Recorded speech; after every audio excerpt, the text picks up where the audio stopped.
Hi everybody. Well, we're going to start on time, and let me welcome you to this evening's session, or this afternoon, depending on where you are in the world. I'm Simon Buckingham-Shum at the Open University, and with me I've got Simon Knight, who's a PhD student working with me, and he has a background in educational research methods and philosophy of education, and he recently joined me at the Open University from Cambridge. We've got George Siemens. Many of you within the learning analytics community will obviously already know George, who is based at Athabasca University in the Technology Enhanced Research Institute. And we've also got David Williamson-Schaffer from the University of Wisconsin-Madison, where he is a professor in the departments of educational psychology and curriculum and instruction, and also a game scientist at the Wisconsin Center for Education Research, and he'll be showing us some examples of what that work involves a little bit later on. In the text chat window, you can see a link to bit.ly/Nephrotex, and I'll just put that in again. That is a YouTube movie which David is going to point you to later on. So you might want to just go there and load that up in your web browser ready to go. And as you can see from the title slide, the topic is epistemology and pedagogy and assessment. None of those are very new, of course. But what we're interested in is their relationship to learning analytics. And the idea being, of course, that when we are building learning analytics, we're actually making commitments of some sort, whether we're aware of it or not, to assessment regimes of certain sorts, to particular kinds of pedagogies, and maybe even to particular kinds of epistemologies. So without further ado, I'm going to hand over to Simon Knight, and Simon's going to introduce the topic for this week, week 6 of the LAK13 online course. And after introducing the topic and getting your brains engaged with these basic concepts, then we'll pass to George and then to David. So welcome everybody again for what I think will be a really stimulating session. Over to Simon. Thanks, Simon. Okay, so just to kind of introduce what we're going to talk about in this session, I'm going to introduce what we're up to this week and why we should care about that for analytics.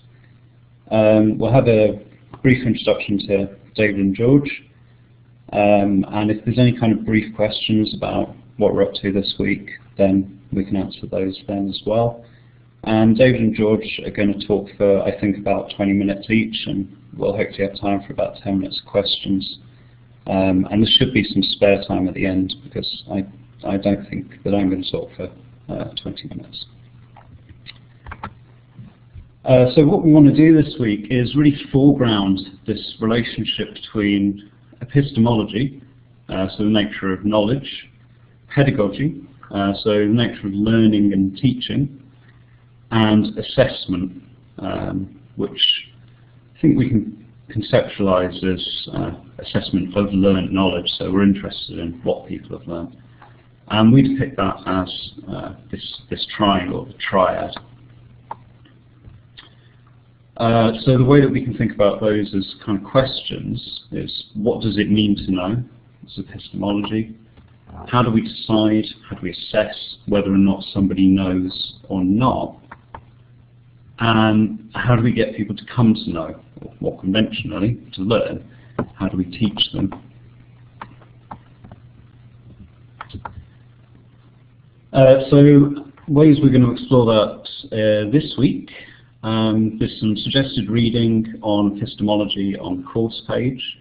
And if you have any other suggestions of things that would be useful to read there, that would be fantastic. I've put up a little thing that I've written on my blog, and there's a few more readings and there's references and that.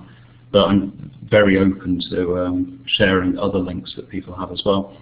And there's a video on a Danish, what was an experiment and has now actually been rolled out into policy, to allow the use of internet in their school leaver equivalent exams, so like the equivalent of GCSEs in the UK. We've got today's sessions and guest speakers. Later on in the week, we're going to ask you to think about your own profession and the way that knowledge is thought about in that and the assessment of that knowledge. And we're particularly interested, obviously, in how that relates to the big questions in learning analytics. What we'd like to do is use the Evidence Hub tool to collect your ideas in chats and also to share any evidence that you have. So carry on using the tools that you've been using and sharing there. But there's some ideas about how you might use the Evidence Hub and why we think that might be useful on the course webpage. And at the end of the week, we'll give you some analytics on what's been going on the Evidence Hub, and we'd like you to go meta on it. We want people to reflect on whether or not those analytics are any good. What do they reflect about our pedagogy, any epistemological assumptions we might be making? And if you can put your thoughts back into the Evidence Hub, there's a theme to do that, to collect together those thoughts. You can see Simon's typing. Yeah, there we go. So that's the week 6 plan in the chat window there. So why should we care about this stuff? Well, this is one reason. Assessment is one area where notions of truth, accuracy and fairness have a really practical purpose in everyday life. And those notions of truth, accuracy and fairness are things to do with epistemology. And we think that learning analytics buy in to particular ways of thinking about assessment, epistemology and pedagogy. And, interestingly, that they might be flexible enough to move beyond the current impasse, some of the problems that assessment systems have at the moment. So an example within that isn't using learning analytics, but I think really illustrates the relationship of epistemology to assessment is this Danish example, and the video is linked on that the course page there, where they've allowed students to use the internet in exams. And the idea there is that instead of simply regurgitating facts, they're now required to sift through and analyse an amount of information. And of course, I've collected together a few articles here. There were concerns about plagiarism and whether or not this really was testing knowledge or not, but they still decided to go ahead with it on the claim that actually this is what knowledge is. Being able to access such external resources is important for understanding how students know what they know. So it allows them to test the student problem solving and analysis. Students have to sift much more information than they could possibly be provided with in traditional exams. So we've got this issue. One way of presenting cheating is by restricting access to information. So by only giving students a piece of paper and a pen, perhaps a calculator, although that's also been contentious. And the other way is to say that everything is allowed except for plagiarism. So we allow students to communicate, actually at least at the school level that hasn't been allowed, conduct searches, engage in discussions, and things that we think of as cheating often are no longer thought of as cheating. And the Danes are also very aware that this system has the potential for automatically grading certain types of thing, certain types of behaviour, certain types of interaction. And of course, that's hugely interesting for learning analytics. My own interest in my research is both with respect to the epistemology of assessment, so how is knowledge being conceptualized in the Danish system and other systems, but also in understanding how students' judgments on epistemic concepts such as the credibility of a source can be thought about. So when students decide to use one source over another, what can that tell us? And how can learning analytics capture that? Okay.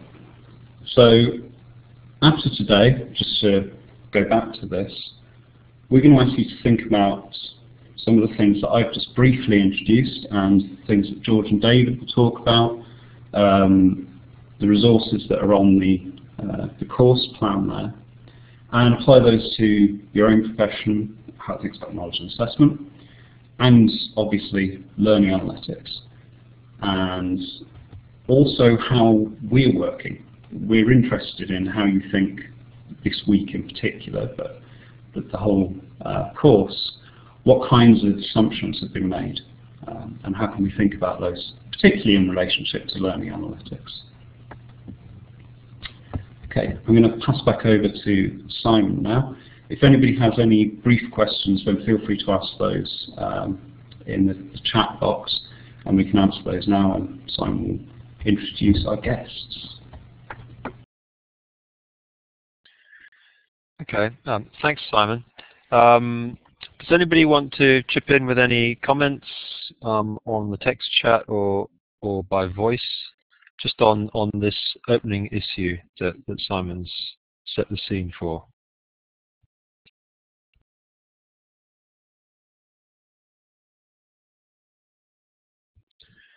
I should say, of course, that in the course readings there are far more detailed introductions to these topics,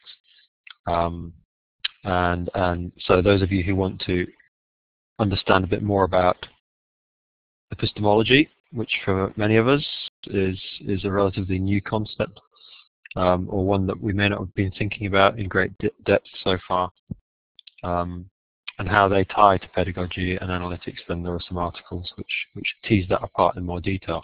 But rather than sort of talk philosophy at you, what we wanted to do was kind of get quite concrete and show you how these ideas may come together when you actually take a particular approach to learning analytics. So what I'll do, I think, is, in the absence of any comments coming in right now, is pass over to George, and we'll get his perspective on how analytics ties into the golden triangle of epistemology, pedagogy, and assessment.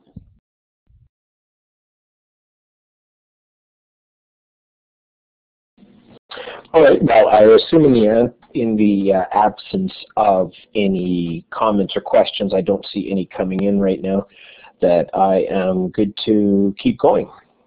So the particular area I'm going to look at of the triangle that's been presented is more so from the epistemological end and also from the assessment end. So those will sort of be the two areas that I'll spend some time looking at.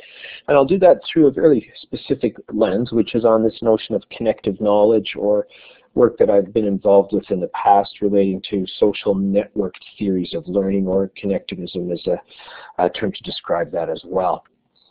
And some of you, especially those Netflix subscribers, or actually only Netflix subscribers, might be familiar with House of Cards. And I hopefully this argument will make sense as I begin to develop it. But House of Cards is a departure from how movies and TV programs are being developed.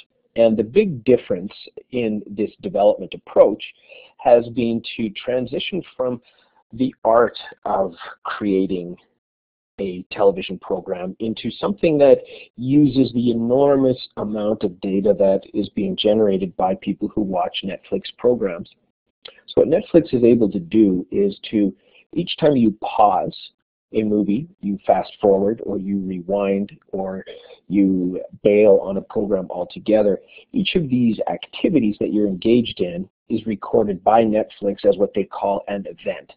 And what they do with these events then is a large experience, or a large process of analyzing the trends that exist there, so that they can understand better not just through the art of story, but literally through the logic of what is happening in these areas, whether or not certain scenes are effective and other scenes are not effective. So they can extract what we would look at as being hard to quantify attributes and use those in developing this particular series. There's something for a lot of folks that's a little bit unnerving about that, because it seems to suggest that human creativity can be reduced to analytics. And it might be worth looking at a quote from Bruno Latour on this front as well, which is that virtually everything, or literally everything in the virtual landscape is paid for in lines of code, which means anything that we do leaves a trail that someone else can then dive at and try and make sense of in more detail. And our society as a whole, the way that we're starting to see the things around us, whether it's research in medical fields or whether it's attempts to improve teaching practices, can be defined as essentially a problem or a data problem, or in this case, a big data problem.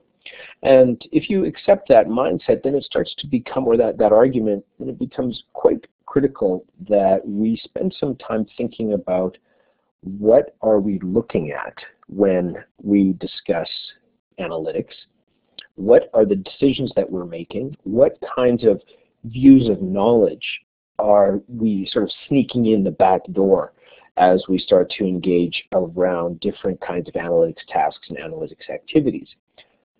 And that's essentially what I'd like to look at, because on many levels, data through our use of social media and other platforms can reveal a lot about ourselves. And even the final line about data trails reveal what it is that we might do next. This is a statement that Eric Schmidt from Google at the time, well, still I guess is technically with Google, but not as CEO anymore.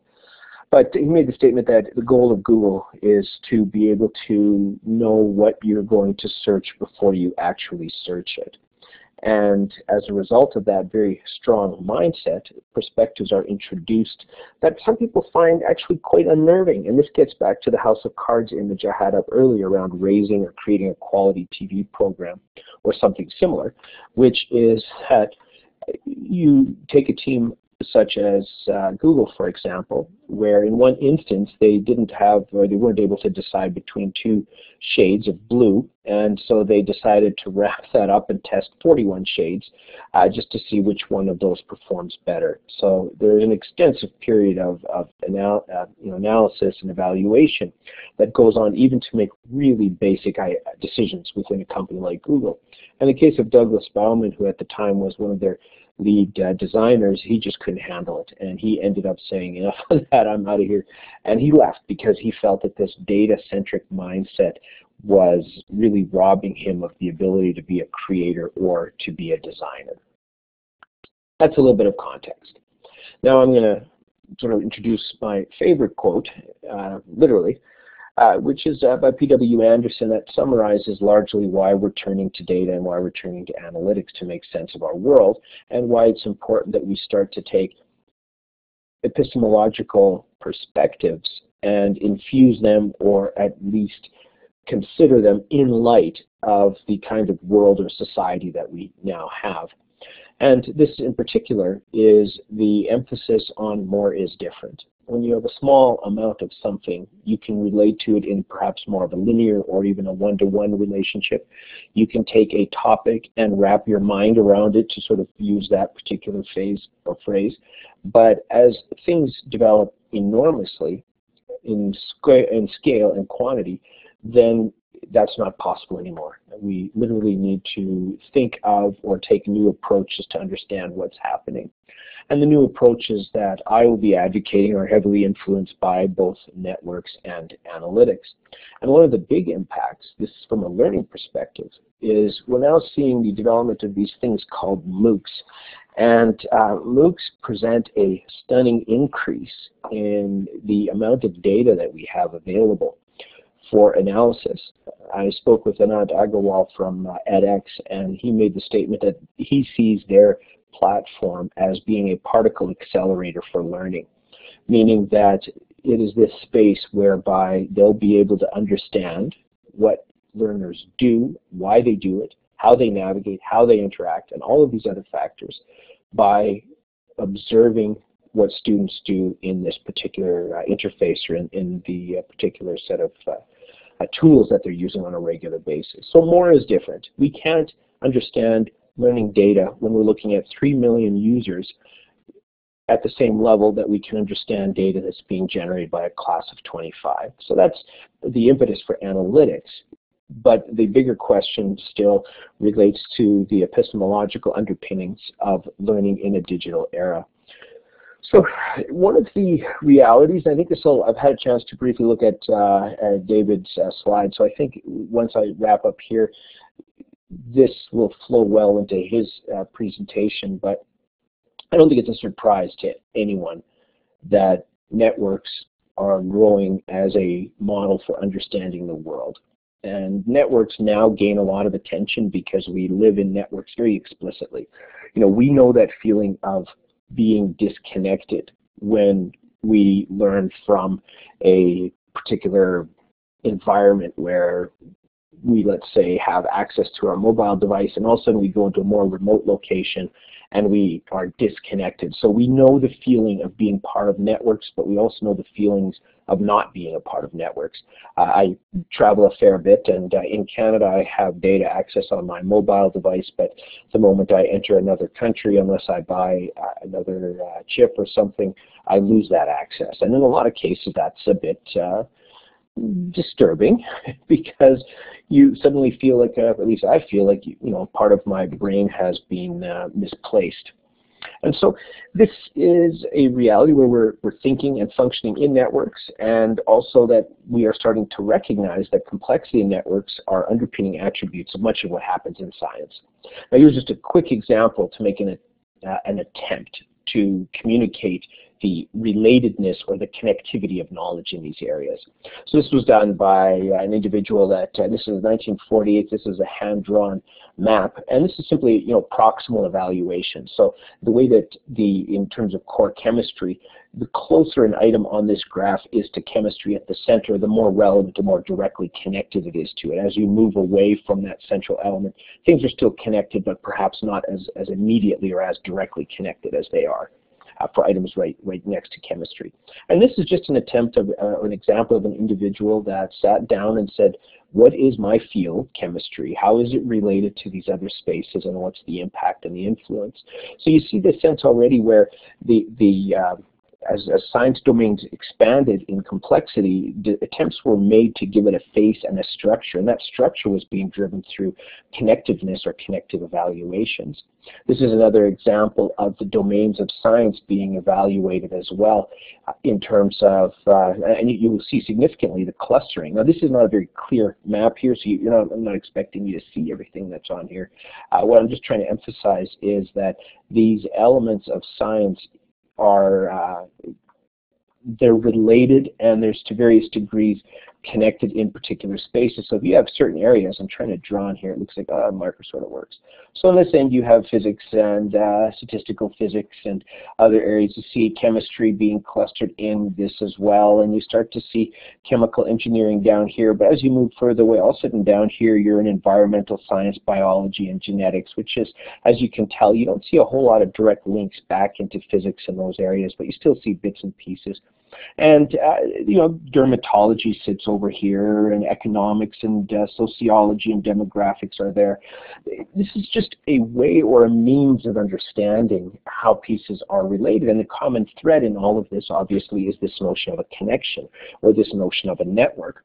And if you consider other illustrations, whether it's looking at a blog space or interactions via blogs that happen in this instance in the presidential election in the US, you see an enormous separation where you have certain individuals communicating heavily with one another, but almost a complete lack or complete disconnect, which raises the profile of questions, especially in epistemology and network spaces, about the biases and the assumptions that we are bringing in. And even though we speak in an egalitarian sense about how valuable networks are and how valuable being connected is, there's a very real disconnect that occurs simply because we're self-selecting our interactions. other areas as well, whether you're looking at, say in this case it's, Brain or the Blue Brain project, or whether you're just looking at how files are organized, you can start to see similar network attributes as sort of a constant thread or a constant underpinning aspect. Now, it's not just the case in science that we see these heavily interconnected fields and these ways of starting to understand these fields. Instead, well, not instead, but here's an additional example, which is a graph of the history of philosophy. So these are the prominent philosophers based on impact and connectivity. And so let's just look at this space over here where you have a few particular philosophers. If you move over to the next slide here, and it's a zoomed in version, and so here you've got Plato and Aristotle, and you can start to see who they've influenced, and in some cases where they've been influenced by, and you start to look at this general structure. So in order to understand the history of philosophy in this instance, a connective or a structured approach is undertaken. Now, the difficulty here, though, is that as you look at this image, the first thing it probably, other than saying, oh wow, that's all connected, which in a sense we already know. But the bigger issue here is saying that now that we understand it's connected, we can do things to quantify and evaluate and detail those connective structures in a more meaningful way. And once we start to do those kinds of activities, then all of a sudden we can gain a layer of intelligence or a layer of understanding that go beyond me saying, look, Aristotle and Plato are connected. Well, let's face it, we all know that already, I'm hoping. And Aristotle and Plato were important philosophers. Well, we all know that. And there's other factors. I mean, this is sort of a Western philosophical view. It gets more interesting when you start to compare them with philosophers from other regions and other spaces as well. Now, this is an attempt to start to provide a greater degree of metrics or intelligence to the systems that we have. So in this instance, or the knowledge spaces or the networks that we have. So this is just a co-authorship or mapping of co-authorship. And you start to see through the use of sizes, through the use of thickness of connections and coloring and weighting, you start to add increased levels of intelligence in terms of who are prominent authors, co-authors, the clusters that are being formed by these different authors. And the ability to quantify connections starts to quite significantly improve the value of the kinds of images or graphs that we're producing. Now, this is great and lovely, but there are dimensions that we need to spend more time focusing on. And one in particular is the ones that relate to digital ways of organizing the world's knowledge. And right now, the broad perspective that I adopt, and this came out of a paper that Stephen Downes did in 2006, where he began, and it's called Connective Knowledge and Connective. I mean, he was looking, sort of created, in my opinion, sort of the philosophical underpinning of network knowledge or connectivism, if you will. And it's a very simple statement, and anyone who spent time within certain fields of artificial intelligence will be familiar with it. But it's essentially that the property of one entity must lead to or become a property of another entity in order for them to be considered connected. And once they are connected, that, what comes from that connection is knowledge. So these connections that form generate the knowledge, or literally the knowledge is in the connections. And this is true in a variety of ways. This isn't true just in terms of abstract knowledge, but in a very real sense, the way that we connect systems creates the kinds of power structures or power imbalances, if you will, that we have in society. And so connectivity is a vital or a central attribute, and the structures that are formed when elements become connected is what we classify as knowledge. So very literally, the knowledge is in the connections, to take a statement from the artificial intelligence, particularly sort of the neural network field from the mid-90s.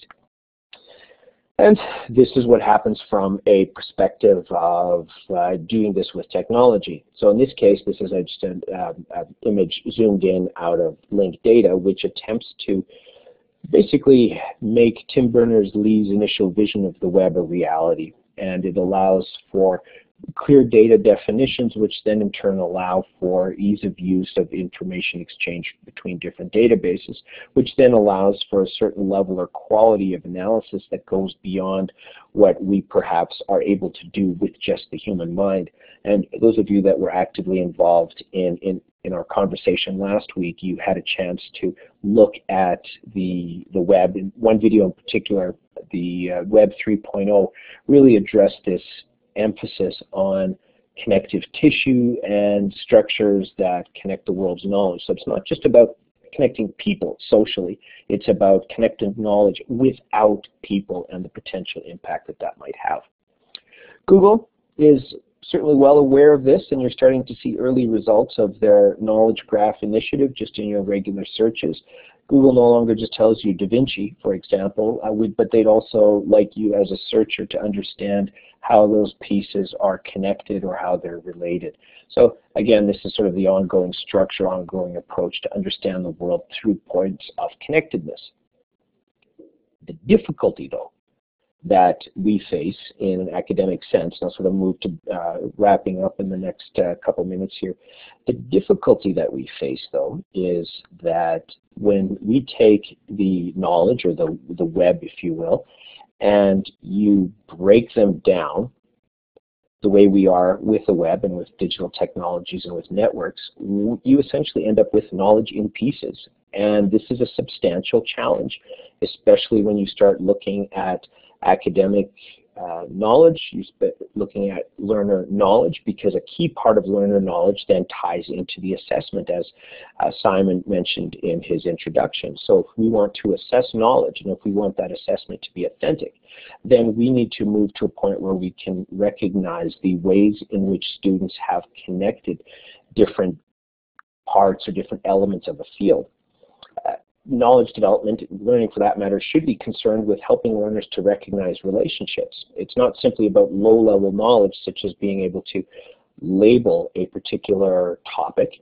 It's instead or a particular term, it's instead recognizing the overall, the broader structure, and recognizing the impact of what happens when you change one aspect of that, and what happens when the attributes of one knowledge node change. How does that ripple throughout the overall network as well? This is why, and I'm moving into wrap-up mode here, it's so important that knowledge is externalized. And by externalized, I mean some aspect of what we're thinking, how we've seen the world, how we've connected these attributes, or these individual information elements. It's important that they're externalized, because once they've been externalized, then someone can look at them and they can analyze it, they can interpret it, they can test it, they can evaluate it. And the various activities or inventions throughout human history, whether it's the development of the written word or even the spoken word, it gives life to that internal experience of thought. And as long as we keep things in our head and we don't share them, that we lack the opportunity for connections or corrections that come from others. And as a result, if we keep ideas in our head, then knowledge relatedness and conceptual errors aren't made explicit.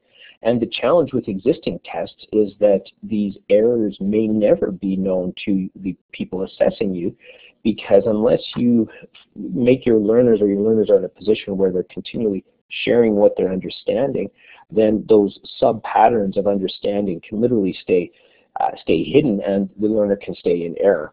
My favorite example on this is the Private Universe video that was put together, and I think it probably goes back into the 80s or 90s now.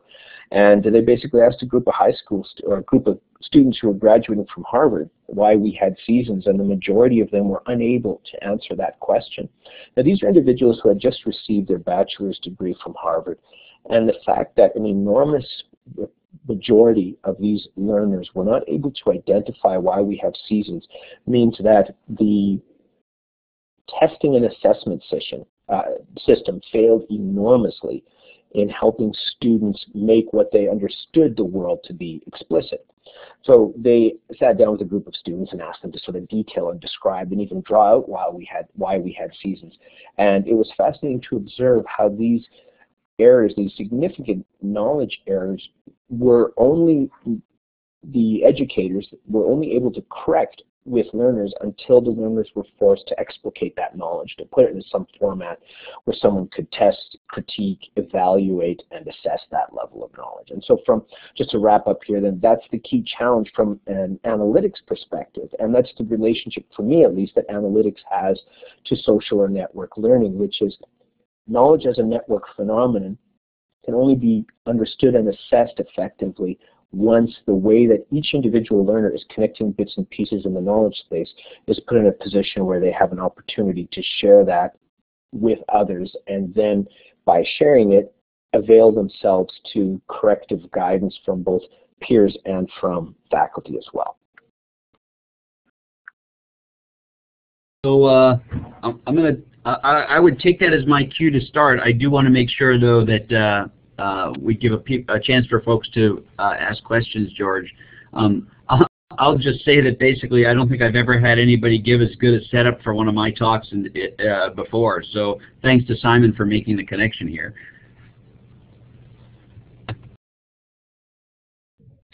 Okay, thanks David for hitting the pause button there, because I did want to give people the chance to just come back to George on that, and we have plenty of time for some discussion on that. So, but before we go into yours, David, have we got some comments in the text chat, or stick your hand up if you'd like to use the mic?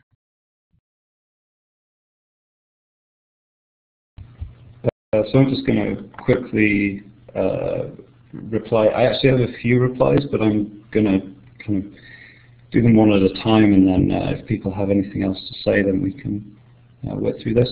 Somebody above, and I'm just trying to find it, said something about the whether or not the learning had moved from individuals to organizations or to collectives, and I think that's one really interesting idea.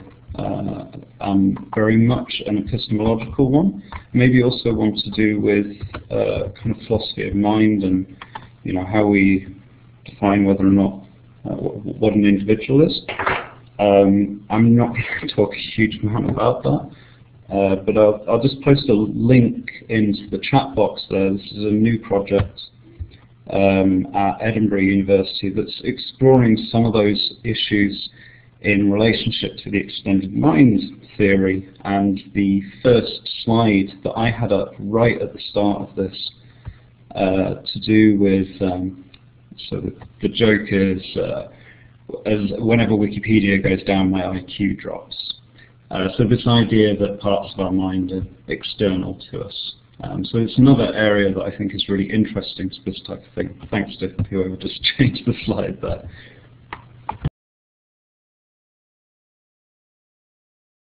Okay, thanks, Simon.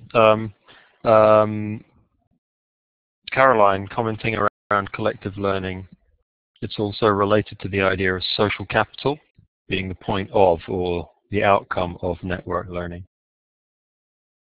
And George, somebody earlier was talking about knowledge shifting to the collective and away from the individual. Have you got any thoughts on that? Yeah, I'm not comfortable stating that knowledge is shifting to the collective, because usually when we talk collective, we emphasize just people. I would take a slightly different stance and say that knowledge is shifting to the network, and maybe it's just a small difference in terminology. But I'm getting increasingly fond of Bruno Latour's work with actor network theory, which puts a greater emphasis on any attribute can play a node within a knowledge system. It doesn't have to be a human being. It can be a tool or a technology or otherwise. But definitely there is something around there's a transition away from exclusively the individual. Now, the important distinction there is also to recognize that because we move to the network, it doesn't mean that we diminish the value of individual intelligence.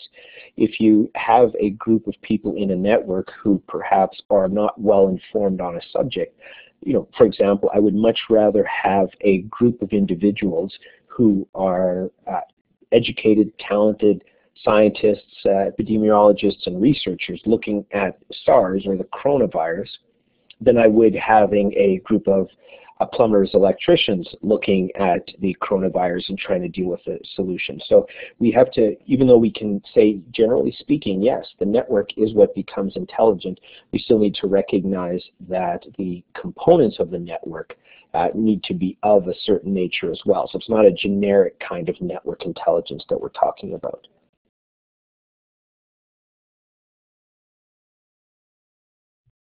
Right, and collective does not necessarily equal good, right? I mean, all the research in psychology and in group dynamics, and more recently the trendy term being collective intelligence, tries to pinpoint exactly when it is that a collective is smarter than an individual.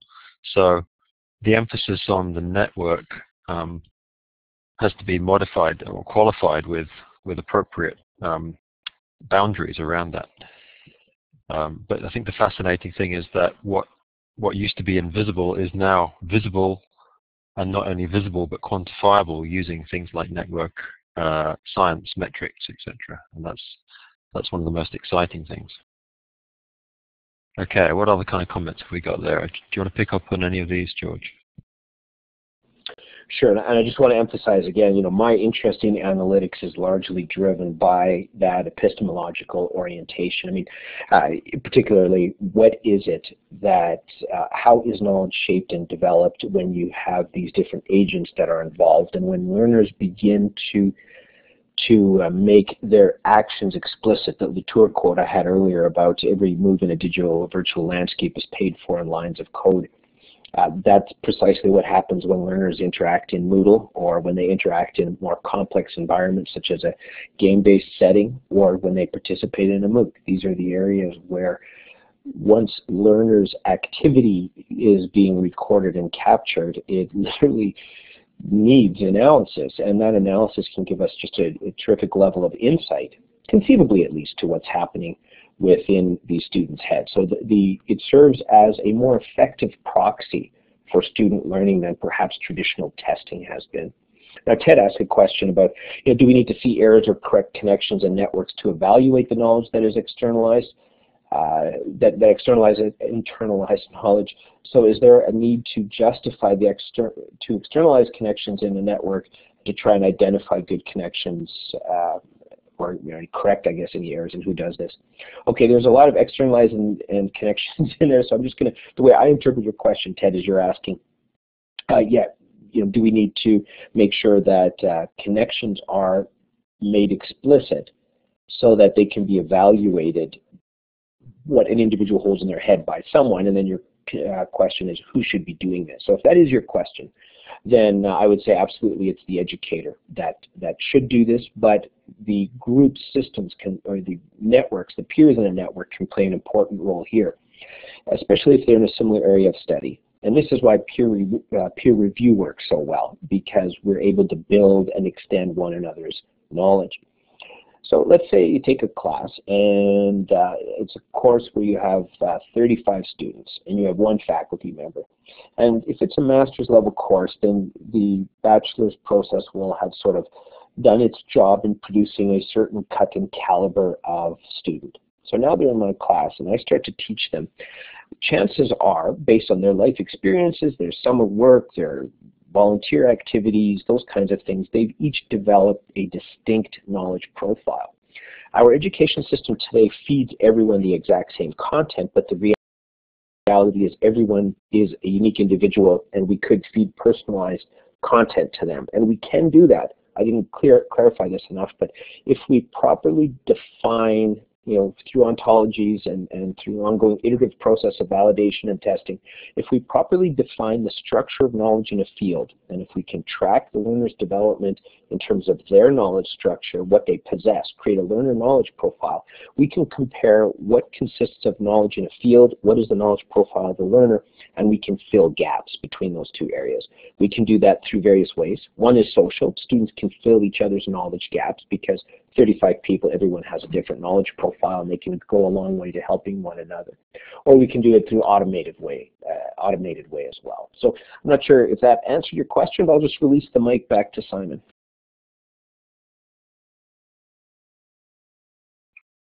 Okay, thanks, George. I'm just thinking that we obviously want to go beyond undifferentiated ties or connections.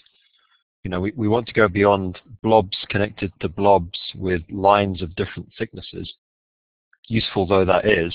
And you know, network science and social network analytics have shown us how useful it can be simply to sort of analyze the topography of a network without really understanding anything about what those blobs and links mean. But obviously AI gives us ways of understanding what kinds of meaning might be tied to a particular connection between two of the blobs. And we might classify those blobs as having certain kinds of attributes as well. So then we move into basically, you know, frames, RDF, triple stores, etc. But human knowledge is even, you know, rather richer than that, isn't it? I may see a connection between two things in a very nuanced, rich kind of way. It may only make sense under a certain context or from a particular perspective. You know, if you view this problem from this perspective, then these kinds of relationships make sense. If you view it from another perspective, then these relationships may make sense. I may or may not be able to articulate very clearly what the semantics on that edge is in the sort of AI sense. So we need really rich representational structures to model some of the connections that humans make. You know, have you got any thoughts about the limits of, you know, basically semantic networks or conceptual graphs, if we were to use Peirce's notion? What are the limits of these for representing what real understanding is? Yeah, that is such a good question, and I don't know what the limits are at this stage. I think right now, I find for myself, periodically, I find that my own ability to conceptualize limits is the real limit. I hope that makes sense, but it's this sense that, you know, I'll sit down and try and think through a subject from a network and a multifaceted perspective, and just about downright get excited, to, you know, leap out of your chair excited about the way in which, through network models and connective knowledge epistemological frameworks, that we can describe so much of the world and so much of what happens around the world. And yet then it's also important to pull back and recognize that there are elements or attributes that are there. And you know, maybe we're facing a similar problem to people in the philosophy of mind that have tried to define qualia, for example. You know, what does it mean for something to taste sweet? Can we define, I mean, we can define an orange from many, many different angles in terms of texture, color. We can even use words such as flavor and that, but what about when I say this orange is sweet? You know, how do you qualify that, or how do you quantitatively address that particular question? So at this point, on the one hand, I you know, affirm my almost extreme excitement to the value of connective systems for understanding the world, social activity in the world, and in particular understanding knowledge. But I do recognize that there are some attributes I don't think we're very good at, we can't wrap our head around yet, to use that term again. And those are things such as the personal experience of something. I mean, what is it about looking at a painting, let's say a Rembrandt, and it gives me joy? And how do you qualify that? How do you even begin to evaluate that sense of joy? Or let's say if, and I'm sure this will happen when we meet at LAK13 in a few weeks, and you sit down with a group of friends and colleagues that you've been interacting with online, and you maybe meet in person once or twice a year, and the satisfaction of meeting with a group of peers that you're doing a certain kind of work together online, how do you even begin to give that knowledge experience some kind of structure? So I think that's really the big challenge, is being able to widen our mind's eye broadly enough to see what that might look like on one level. And secondly, really, we have to get far more nuanced in our metrics. Just a few of the simple diagrams I showed earlier, you know, it's like even the co-authors, the citation network, and folks like Nosher Contractor and others have done quite a bit with this already on multidimensionality and network analysis. The challenge there is that it gets complex so fast. It's easy to connect 2 or 3 nodes. Now take thousands of nodes, and then begin to add layers of network attributes. So not only do you have those nodes on a single plane connecting, you add a lattice-like network on top, and now nodes begin to connect between these network levels, and you've exponentially increased potential configurations, and you add an infinite number of tiered networks with infinite number of nodes that run across their, a linear surface, and all of a sudden the sheer number of configurations are mind-numbing. George, I wonder whether there's a kind of concrete example. So one of the people that we cited quite a lot in the LAK paper that kind of prompted this talk was Andrew Davis, who works in philosophy of education, and it's nothing to do with learning analytics. It's kind of very traditional education. And one of the points that he makes is if we want our assessments to be able to kind of pick out individual tokens of knowledge, well, A, that's kind of making an epistemological assumption, but B, kind of ignores the fact that really, I think most people's intuition is that our ideas, the things that we know, that they're connected. And when we take words, for example, they make sense in contexts, and words have to do with ideas, and ideas make sense in context as well.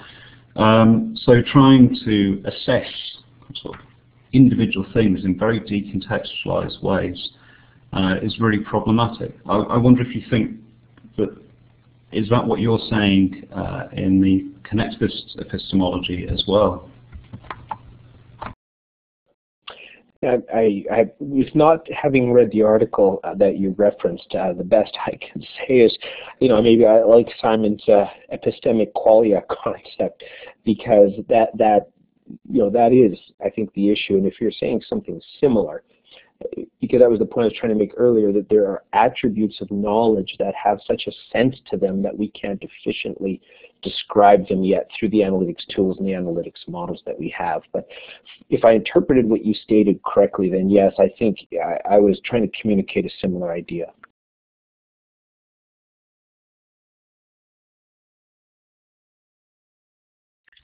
Okay, well that was a great start, George. And I think I'd like us to move on to David now, who I think is going to just deepen the discussion and throw some more examples at us to get us thinking. So, David, welcome on stage and take it away. Well, thanks very much, Simon. I'll do my best.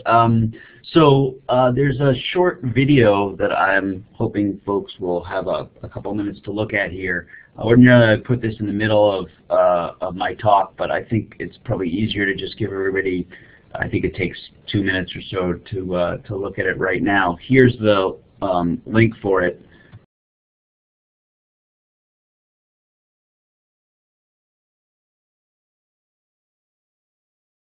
Okay, thanks, David. Everybody just follow that Nephrotext link and watch that movie. And what you'll see in a sense is that this is a setting where some of the kinds of things that George was talking about take place, and I'll be talking about how we actually implement that.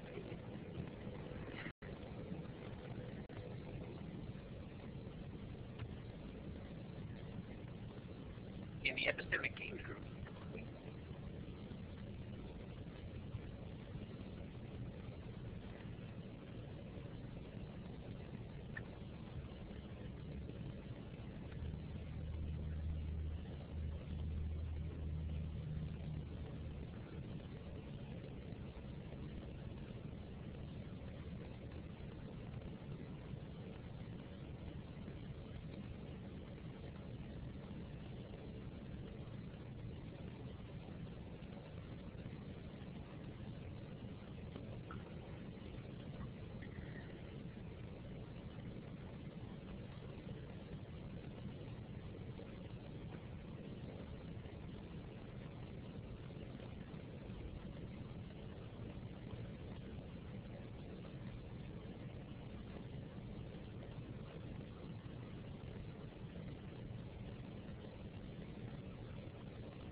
So I'm going to guess that most of you folks are on your way back here, and I guess what I'm going to be talking about for the next little while is how we make sense of an experience like this, which, as you can see, picks up many of the same themes that that George was talking about.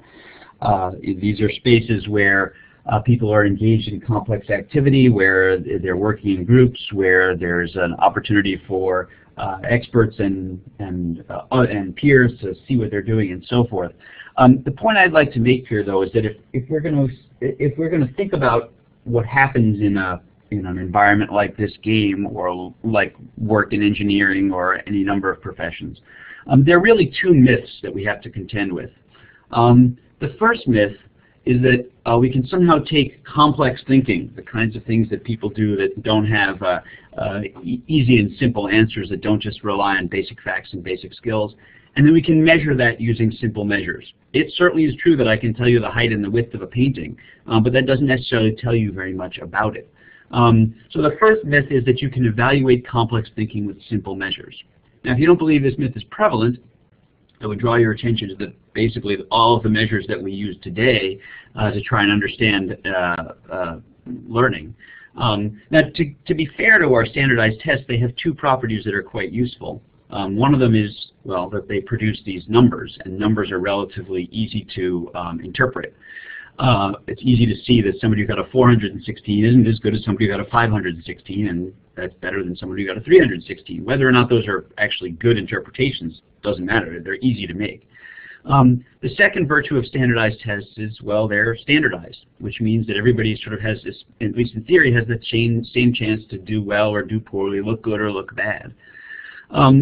These standardized tests have some problems, though, and that's what I'd really like to draw our attention to here. One of them is that they just sort of parachute out of the sky. So on one afternoon, one day, we try and determine how much somebody knows about math or English or engineering or whatever else it is that we're testing. And of course, that's manifestly absurd, right? We know that if somebody's sick on one particular day, they're not going to do as well as they would. And the fact that I was sick on Thursday doesn't mean I know less math than the person who was healthy on Thursday. But more generally, what's happening with these assessments is they're just quick snapshots. Right? They're just a little portrait at one moment in time of what somebody knows and what they can do. And of course, you know, we all know that from time to time, well, people take bad snapshots. And worse, they're snapshots that focus only on a small piece of the things that we're able to know and do. So the likelihood that we're going to get a kind of distorted representation of what somebody is really, what their thinking is really like, is really high. So if the first myth is that we can't evaluate complex thinking with simple measures, the second myth goes sort of the other way, and that is that inspiration is this sort of magical thing that happens where you somehow set up the conditions and you have plenty of coffee and poof, innovation is going to come out of the ether, but that there's no way of predicting it or understanding it or making any sense of it. That is, the second myth is you can't evaluate complex thinking at all. And that's because we actually have a very pervasive misunderstanding in our culture about the way innovation and creativity and complex problem solving works. And it's this idea that problems that don't have standardized answers get solved by sort of the lone genius who goes off on their own and all of a sudden has a thought out of nowhere that nobody else thought of before. And you know, to be fair, sometimes that does happen. Einstein, in fact, was Einstein. But for the most part, the way that people solve complex problems is in what Jean Lave refers to as communities of practice. So here you can think of groups of people like doctors and engineers and architects and lawyers and urban planners and journalists and a host of people who solve problems that don't have standardized answers, that don't have routine ways of working on them. And what makes up a community of practice is that these people all have a shared culture. Now, of course, that means in part that they have skills and knowledge in common. You do have to have basic facts and some basic skills in order to solve problems. But more than that, you have to have a certain identity. You have to see yourself as part of the community. You have to have the values of that community. And those things are all tied together by epistemology, by particular ways of making decisions and justifying actions, of knowing what's appropriate to do. In the work that I do, I've referred to this collection of skills and knowledge and identity and values and epistemology that that make up complex thinking as an epistemic frame. And it's kind of a useful metaphor because you can think of an epistemic frame like a pair of glasses. And when you put it on, it frames the world in particular ways. And depending on which set of glasses you put on, you will see things, you will interpret things differently. So for example, from different points of view, we see the same scene and we pick out different things as being important or different things as being the right metaphors, or choose whatever you would like. In other words, the argument that I'm going to make here is that complex thinking happens within cultures of practice. And these cultures of practice are characterized by their patterns of discourse. And here I'm actually using discourse in the formal sense. Some people refer to it as big D discourse. So I mean, of course, the things that people say, but also the things that they do. All the actions we take, all the behavior that reflects how we're solving a problem is part of that big D discourse. And so the question is, people who solve complex problems in these communities of practice, what is it that characterizes their discourse? How can we get our hands around this analytically?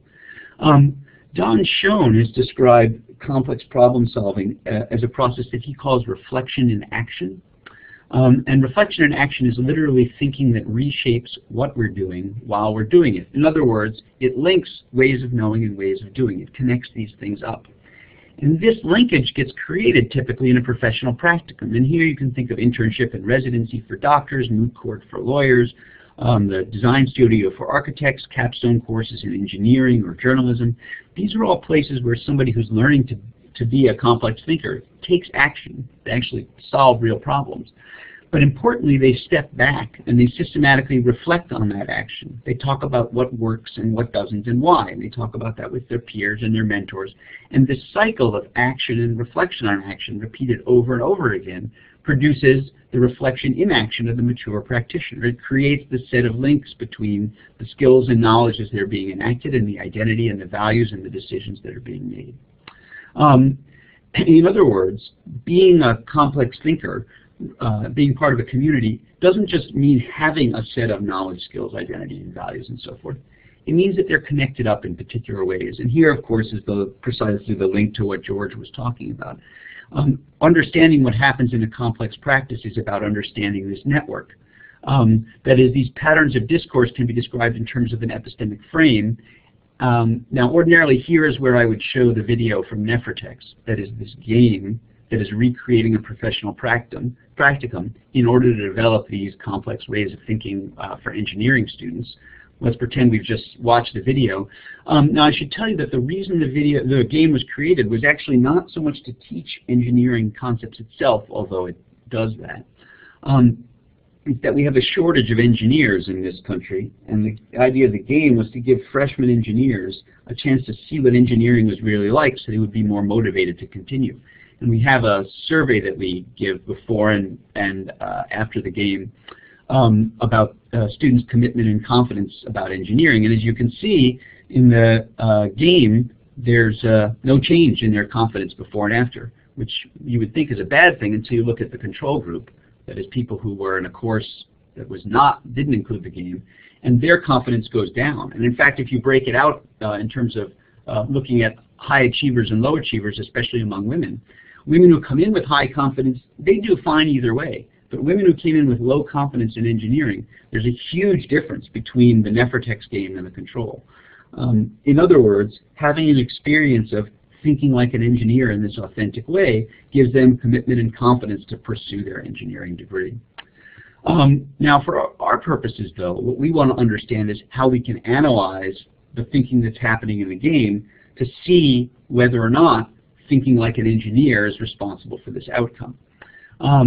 So what I'm going to describe for you is a technique that we call epistemic network analysis, which is designed to do that. And in order to do that, I'm going to make the sort of simplifying assumption that folks aren't 100% familiar with network analysis and how the mathematics of it works. For those of you who are, I apologize for spending 3 or 4 minutes just with a quick primer here. But the way that network analysis works in general is imagine something like a cocktail party. Right? So here's a typical summer party, and what we're interested in knowing here is the structure of relationships between the people at the party. So we could imagine taking a snapshot of a party at one point in time, And so here we can see that two people are talking to one another. Let's just call them A and B for simplicity's sake. And these two people are talking to each other. We'll call them C and D. And then the other two people aren't talking to anybody at all. We'll call them E and F. So if that's the snapshot at one moment of the party, we could take a snapshot, let's say, every 2 minutes or every time the song changes or whatever the logical way of looking at the party is. And what we would see is different configurations of people talking to one another. Now we could look over time at these different configurations and say, give a 1 point to each pair of people every time they were talking to one another and add those up. If we did that, what we would see is that A and B talk to each other a lot, represented by this really thick line between them. C talked to both A and B, a little more to A than to B, but not as much as A and B talked to one another. F talked to C and to A and to B, but talked mostly to C.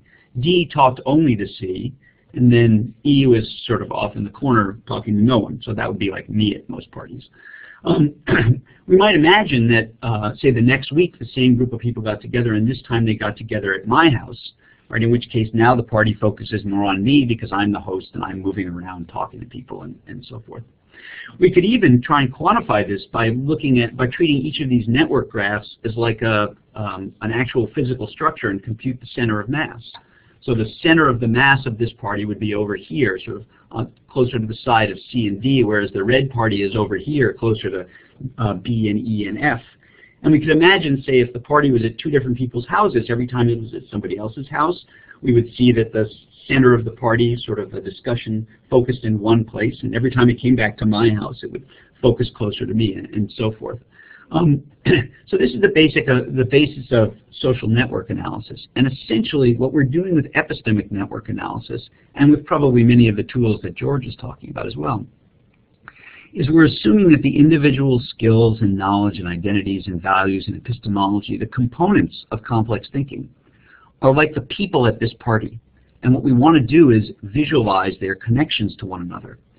And we can do that because we actually have a record of the party.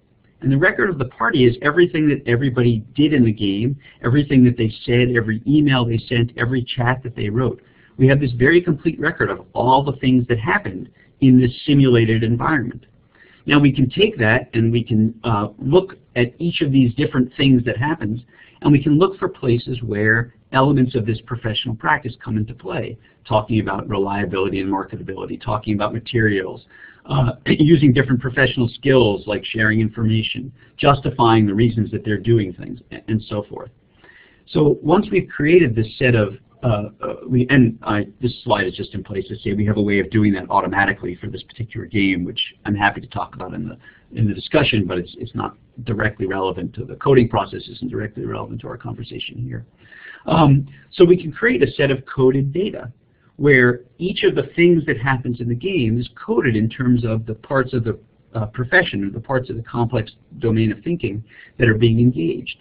And from that, we can take any one of these moments of time in the game, and we can create what's called an adjacency matrix, which in this case shows which the piece of knowledge and a piece of identity and a value are all connected to one another. If this is one moment in the party, we can similarly accumulate over time different moments of the party, and what we would see is an increasingly complex structure of the way in which these the elements of professional and creative thinking are interacting. And that could be for one individual, for a group of individuals who are working together, whatever the unit of analysis might be, relevant to the discussion before of actor network theory, for example. You could decide at what level you wanted to ask the question about this set of networks. Once we have a set of these networks, these adjacency matrices, we can convert them into a set of vectors in a high-dimensional space. And so essentially what we now have is all of the different ways in which people have been talking over time represented in one space. We do a normalization, again, for mathematical reasons that I can describe later. And then we do a dimensional reduction so we can see a picture of how things change over time. Let me just give you a quick conceptual view of what that might look like. So here's that plane cut through the high-dimensional space.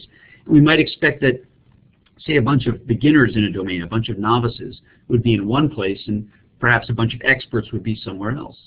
But more than that, we can look over time for any one novice and see how the trace of their the connections that they're making between the elements of engineering thinking plays out over time. We might hypothesize that no two novices would be exactly the same, but they would take maybe similar paths. For the experts, there might be one group of experts who follows one path and another group of experts that uses another problem-solving strategy, and they both get to the sort of same point, or maybe they even get to different points. The utility of these traces, though, is that we could imagine that somebody who is following the green path, and when they got partway there, we might expect we could sort of let them go on because they were headed in a good direction, whereas somebody going on the red path was sort of taking the wrong way and might need some guidance back in terms of thinking more like the way people in the profession do.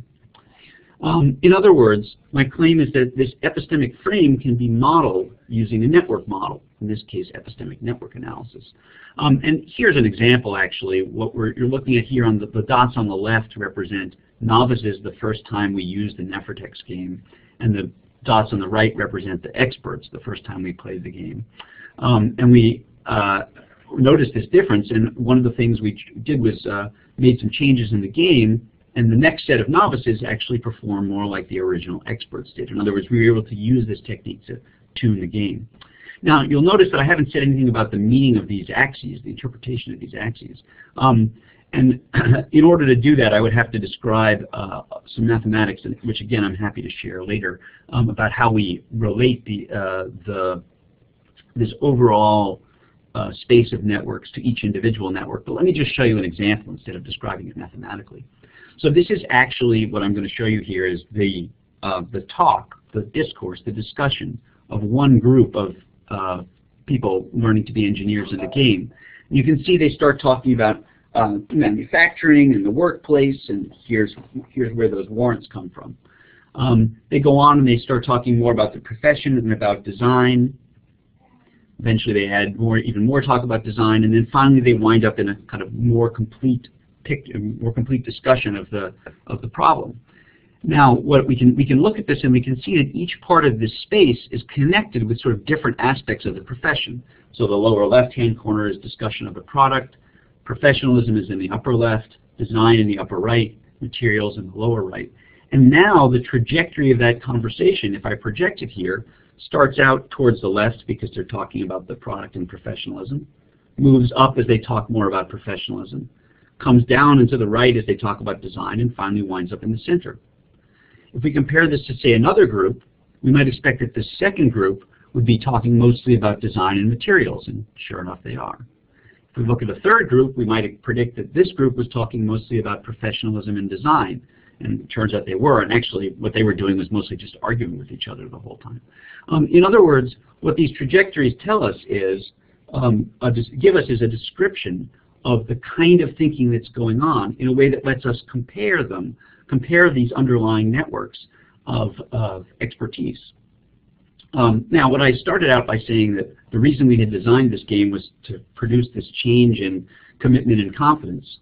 And what we can see is if we look, oops, that slide's not supposed to, yeah, sorry, that slide is supposed to be there.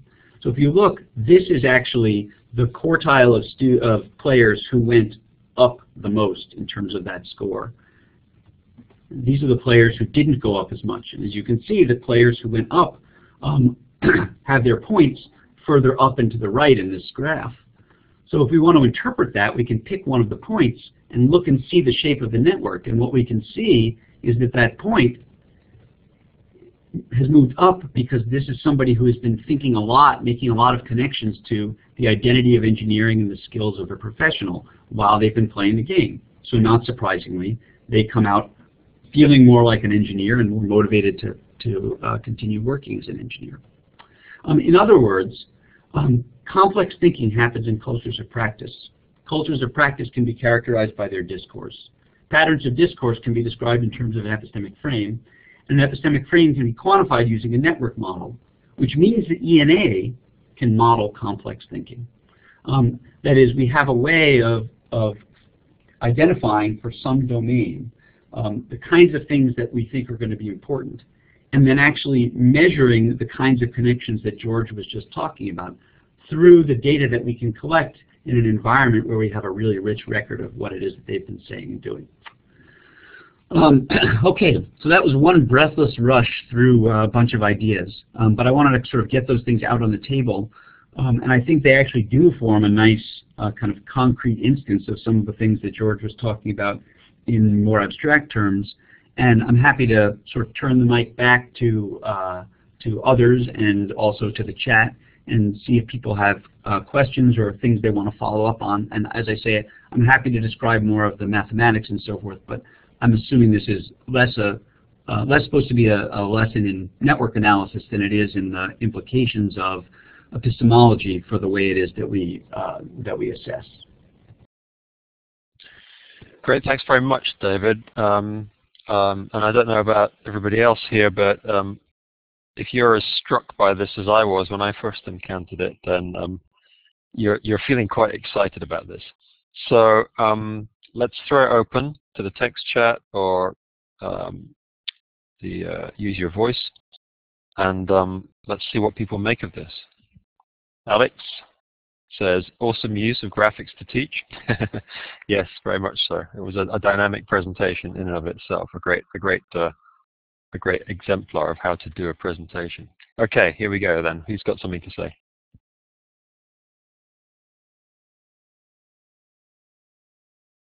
Hi, David. I wonder whether you've explored the kind of discourse as rather than the kind of content knowledge building and the ways that people are talking about it, as a tool for collaboration and knowledge building. So colleagues here have done stuff on exploratory talk, where people are trying to build ideas together and create common knowledge. I wonder if that would be interesting in this context. So for example, you said that one of the groups that hadn't progressed as much, they were actually just kind of bickering about professionalism.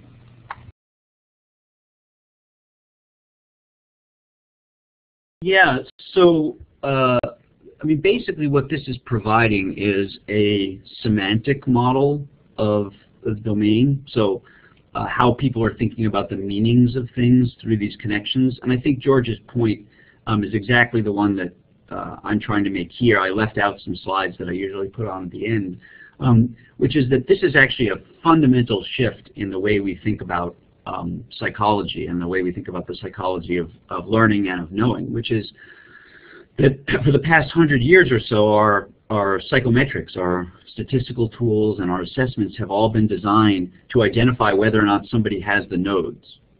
And the problem is that the nodes by themselves don't actually mean very much. It's the connections between the nodes where all the action is. And so this is really a fairly dramatic shift.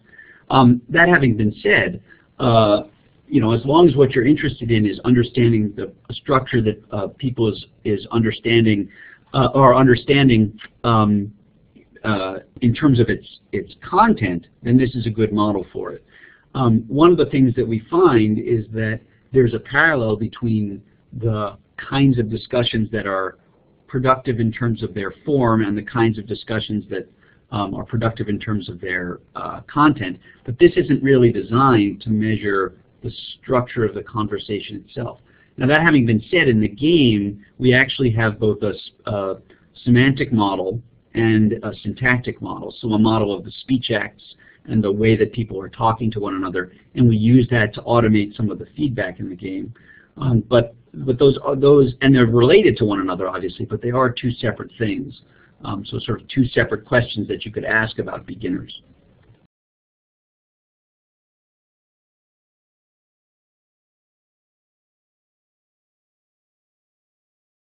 So, David, let me ask you the question, which is about how one automates the coding of the epistemic frame. Because from a learning analytics perspective, that's one of the big questions. Whether one of your gaming platforms could be trying to make sense of what's going on and providing either automated diagrams of the sort that we're looking at now, or even real-time feedback of some sort at its most ambitious, which is like some kind of recommendation engine. Can you say a bit about how easy it is to code these transcripts, or to code the discourse with a capital D, which includes actions. As you said, it's not just people saying things verbally or typing things, but discourse, in your view, includes the actions they're taking as well. Can you say a bit about that? Because that helps us bridge from what you've been doing to the world of automated analytics. Yeah, I can. Unfortunately, the answer actually is sort of depressingly simple, and that is because we have a restricted domain, meaning it's in the context of a game, which has particular topics that are likely to come up at particular times, but even just generally, we're not actually open coding somebody talking about any possible set of things. They're talking about the things that are relevant in the game at the time. Similarly, they're making a limited set of moves. There's only so many things they can do in a simulation. And on top of that, we're actually only interested in analyzing a particular selection of the semantics. That is, the things that are determined externally by us in this case as being relevant to engineering in this context. We can actually, with a collection of key phrases, which are basically regular expressions or keywords and regular expressions, we can get really good inter-rater reliability.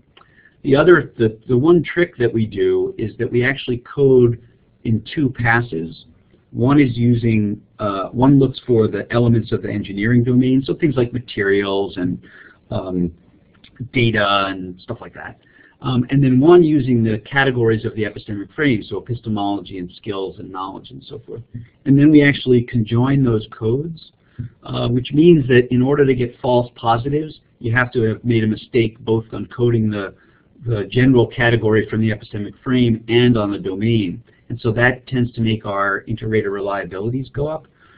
So I would like to be able to report that it was some kind of brilliant breakthrough in latent semantic analysis in AI, but it isn't. It's actually just limiting the domain enough that we have a sort of tractable set of things that we have to consider. Okay, that's very helpful, and obviously bounding the domain and restricting the kinds of things people can do in that space and the kinds of things they're likely to talk about is the obvious way to go for many kinds of analytics. Okay, we've got a question from Ted here in the chat. As a basic example of interventions, can you give an idea of how you knew what to change? So was it the connections that were not there?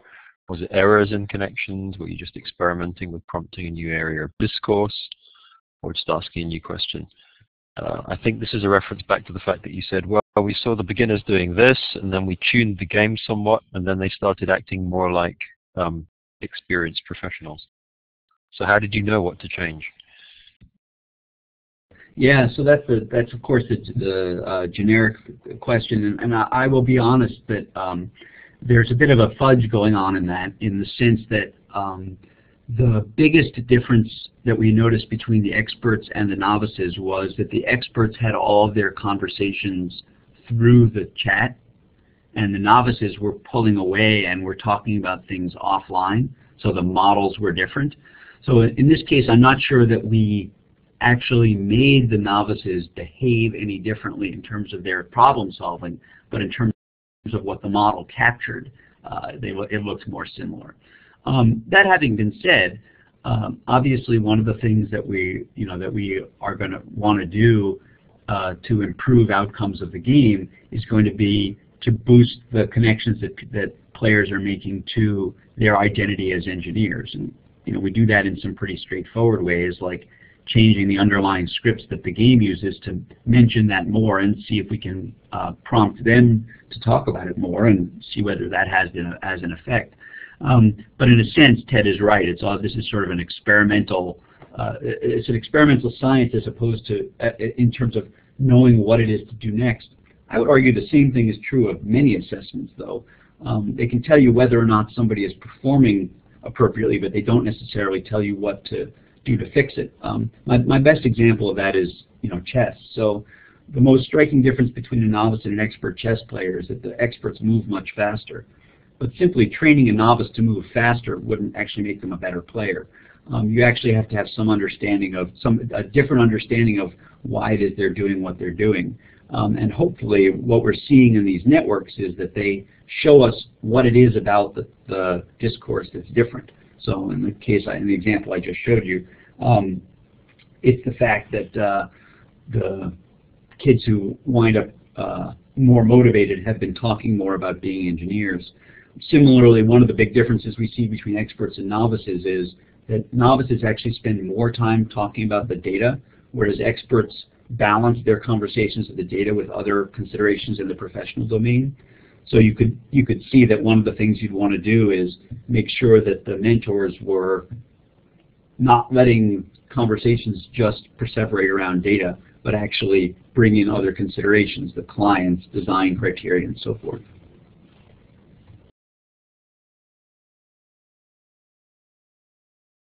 I'm just going to go ahead, and I see John has asked a question that often comes up, which is sort of the compiled nature of understanding. So experts are often eliding things, not talking about things that novices did earlier on. And of course, this is a really important point, right? The idea is not so much that we believe that the expert performance is getting the novices to not talk about things because experts didn't talk about them is exactly the goal. One of the things that we often talk about is the concept of a relative novice.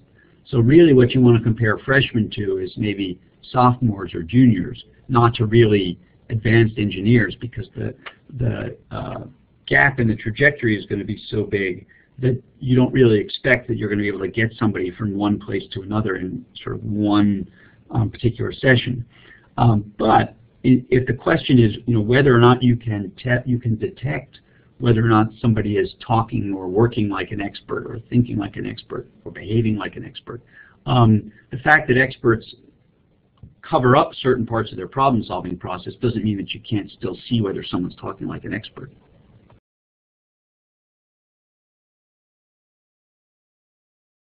Okay, have we got any final comments?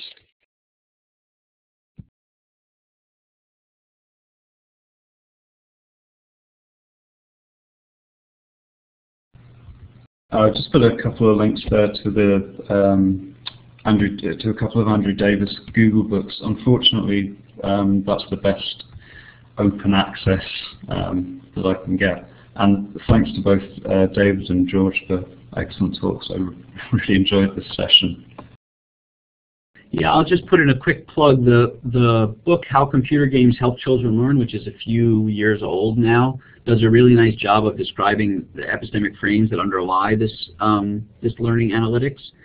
And I think that I don't want to put words in George's mouth, but I think that hearing what he's saying and what I'm saying, I think that a lot of this is making an argument that if you have more and more data and more sophisticated tools, you're still going to wind up with bad models if you're not actually modeling the right thing. And that's been the underlying theme of this whole day in the conference, right? Is that, or in the MOOC, is that when you choose an analysis, you're actually choosing the particular way of thinking about thinking. And that's really fundamentally what has to change. Otherwise, using more sophisticated tools is going to get you the same things over and over again.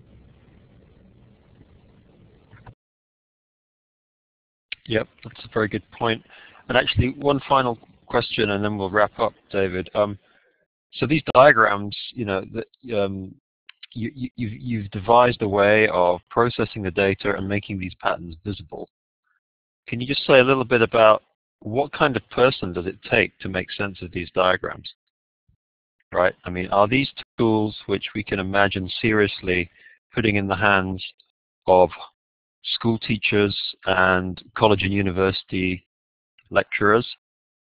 Do you have any kind of experience with trying to teach people to read these things? Are they at present still the preserve of researchers trained under your watchful eye? what would you say about the sort of the skill set that's needed to use these? That's a great question, Simon.